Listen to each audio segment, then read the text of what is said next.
apa sih Pak yang membuat kepala-kepala daerah ini mudah tergoda dengan untuk melakukan praktek korupsi ini? Tidak takut Pak dengan penegak hukum kita Pak?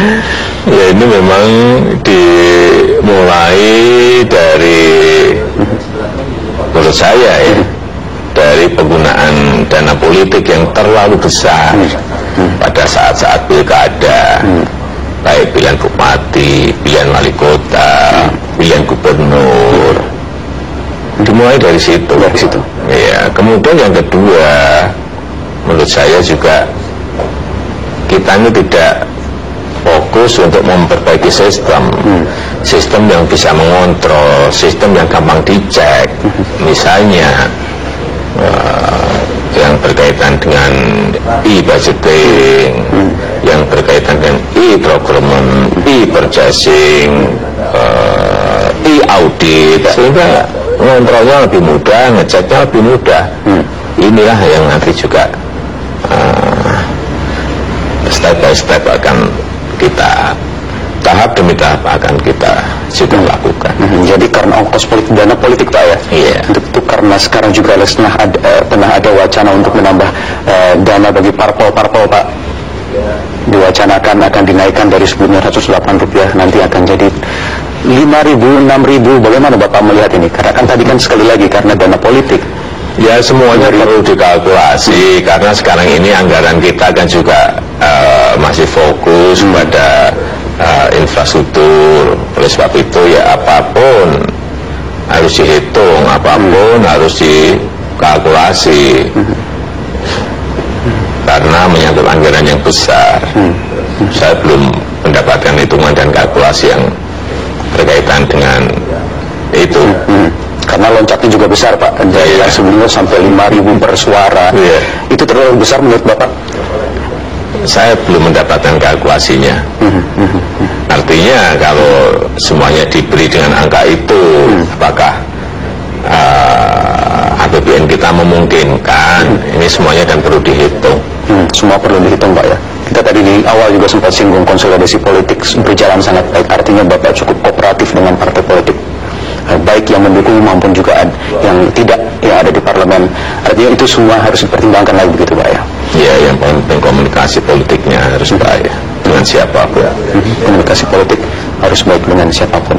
Pak Jokowi, satu lagi capaian yang mungkin ini sangat menggembirakan Pak, amnesti pajak. Di periode pertama sangat menggembirakan, namun nanti masih ada tahap 2, 3 lagi kemarin perorangan Pak. Nanti pajak badan perusahaan. Bagaimana strategi ini untuk mencapai goal nanti? Ya ini kan apa? Ini kan membangun kepercayaan. Kalau masyarakat merasa ada payung hukum yang jelas, merasa mereka terproteksi, terlindungi dengan undang-undang yang ada, dan merasa bahwa uang pajak yang disetorkan pada negara itu digunakan dengan baik untuk hal yang produktif, bisa dilihat rakyat. Saya kalau kesadaran masyarakat akan tumbuh, akan rela masyarakat untuk membayar pajak. Ini apa? Arah kita kan itu. Saya tidak pernah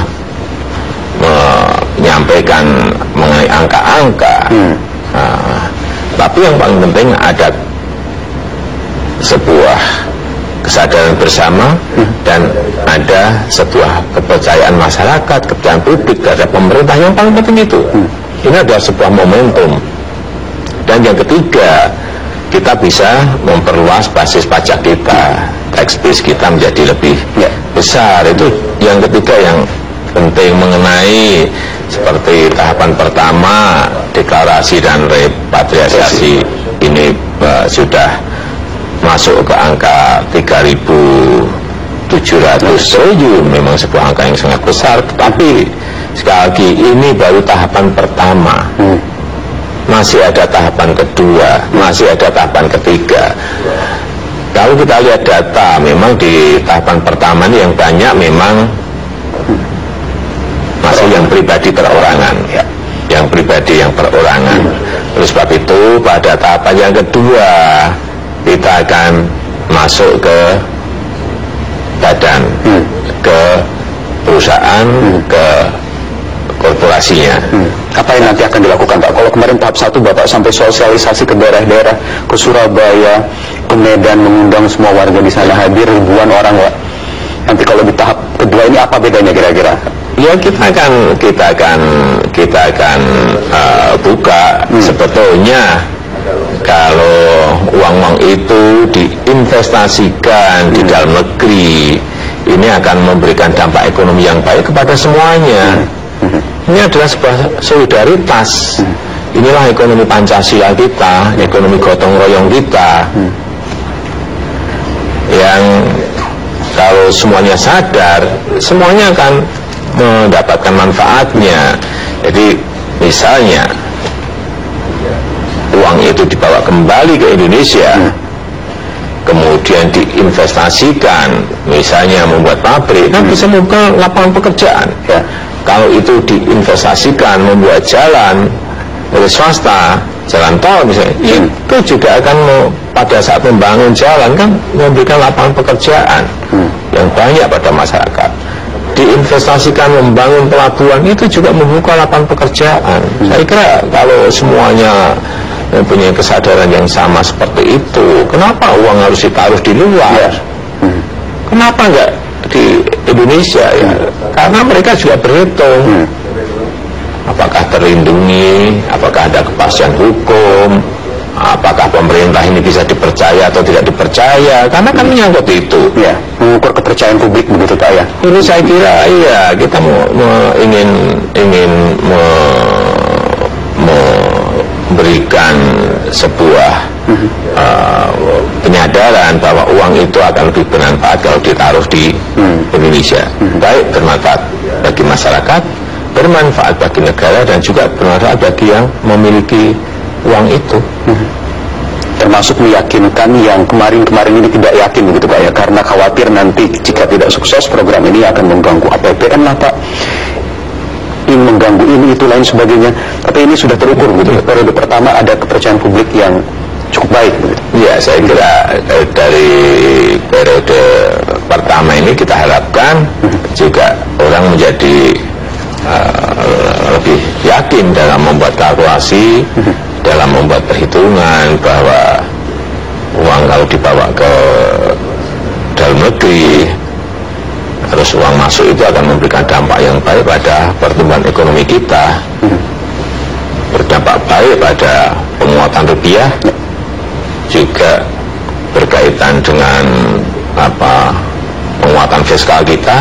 Saya kira akan berdampak kemana-mana. Dan itu yang harus diberikan lagi pemahaman kepada publik. Nah nanti perusahaan-perusahaan Pak yang nanti akan ikut lagi di periode kedua dan ketiga ini, nanti akan kita undang lagi, entah berapa ribu yang mau kita undang. Kita kan punya list, mana yang sudah, mana yang belum, ini yang diundang. Jadi sudah tahu ya, dengan nonton wawancara ini juga sudah tahu Pak nanti.